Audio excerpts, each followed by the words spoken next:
Luísa Martins, volte para cá. Luísa, para a gente também trazer um pouco de repercussão no Supremo Tribunal Federal, como os ministros da Suprema Corte viram o discurso do governador de São Paulo, Tarcísio de Freitas, durante a manifestação neste domingo. Há uma avaliação, Luísa, de que Tarcísio adotou um tom eleitoreiro diante da plateia?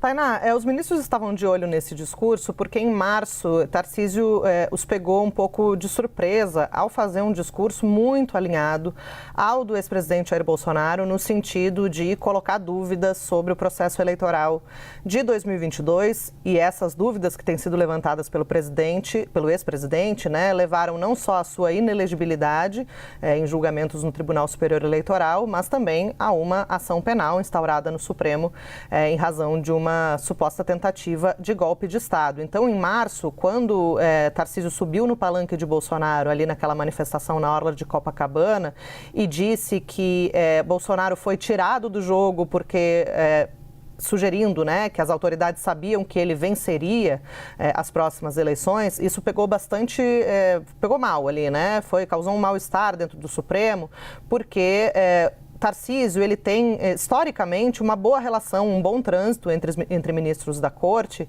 e não se esperava que ele fosse adotar esse discurso de ataque às instituições, ataque ao Tribunal Superior Eleitoral, à Justiça Eleitoral como um todo e também aos ministros do Supremo. E, então, havia um holofote, digamos assim, dos ministros do Supremo para ver se esse discurso de março ia, de alguma maneira, se repetir neste fim de semana. E a avaliação foi de que não. O Tarcísio focou em criticar principalmente o governo de Luiz Inácio Lula da Silva.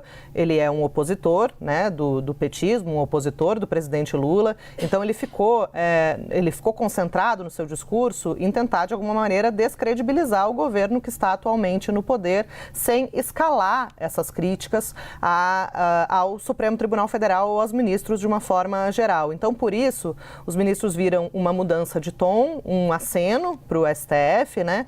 E um discurso que teve um quê mais de presidenciável do que puramente de campanha para o ex-presidente Jair Bolsonaro. Até uma fonte ali do Supremo me disse, olha, parecia que ele estava falando fazendo mais uma campanha para ele mesmo do que em nome de Bolsonaro, que foi quem chamou o ato, né? Não só para pedir ali anistia aos envolvidos no 8 de janeiro de 2023, nos ataques aqui à Praça dos Três Poderes, mas também, de alguma maneira, levantar essa narrativa, né, de que o Supremo estaria agindo politicamente ao denunciá-lo, né, na ação penal sobre a tentativa de golpe de Estado. Então, se em março houve um mal-estar do STF em razão de um posicionamento um pouco mais extremista por parte de Tarcísio de Freitas, isso não se repetiu ontem. Agora, a questão é como esse discurso acabou repercutindo para o próprio entorno do ex-presidente Jair Bolsonaro. Se foi ali um momento em que o bolsonarismo viu que Tarcísio talvez acabe se colocando de fato como um presidenciável, apesar de esse não ser o discurso agora, mas pelo tom do que ele disse na manifestação de ontem, na avaliação de ministros do STF, foi mais ou menos isso que ele fez.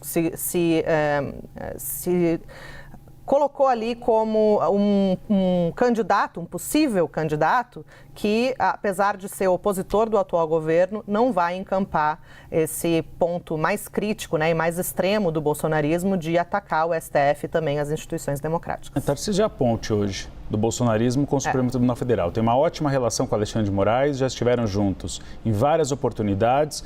E ele tem, sim, essa intenção de concorrer à presidência da República, seja em 2026, seja em 2030. Então, para alguém que quer ser presidente da República, precisa ter uma boa relação com o Supremo Tribunal Federal. Senão já viu. É uma das grandes críticas feitas em relação a Jair Bolsonaro. Quando ele rompeu pontes, ele acabou se colocando na vidraça para levar pedrada. Então, o Tarcísio tem uma maturidade maior de saber, posso fazer uma crítica política, mas não vou entrar em embate com o Supremo Tribunal Federal, porque eu tenho uma aspiração também à presidência da República, né, Luísa?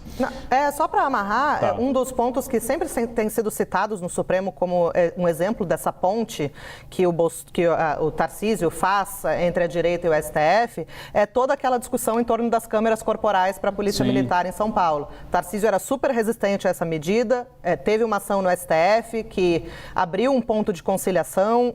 Tarcísio se mostrou disposto ali na avaliação dos ministros a rever essa posição e hoje em dia defende, né, ou parece defender essa medida de segurança pública para os policiais militares em meio a uma escalada, né, dos episódios de violência policial. Então, essa abertura para o diálogo tem sido colocada como um ponto positivo para Tarcísio nesse momento.